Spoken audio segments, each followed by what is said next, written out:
హిందీ నేర్చుకుందాం. ఈ వీడియోలో మనం ఏదైనా ఒక పనిని చేయాలని చెప్పాలంటే హిందీలో ఎలా మాట్లాడాలనేది నేర్చుకోబోతున్నాం. సో, కర్నా హై చెయ్యాలి. కర్నా అంటే చేయటం, కర్నా హై అంటే చేయాలి. కాట్నా హై అంటే కట్ చేయాలి. కాట్నా అంటే కట్ చేయడం. రోక్నా హై ఆపాలి. రోక్నా అంటే ఆపడం. ఖోజ్నా హై వెతకాలి. బడానా హై పెంచాలి.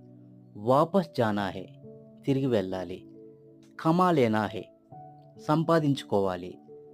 సమాప్త్ కర్నా హై ముగించాలి. జాగ్నా హై మేల్కోవాలి. సజానా హై అలంకరించాలి. బచానా హై కాపాడాలి. మిలానా హై కలపాలి. మిల్నా అంటే కలవాలి. సాత్ దేనా హై మద్దతు ఇవ్వాలి అంటే సపోర్ట్ చేయాలి. సాఫ్ కర్నా హై శుభ్రపరచాలి.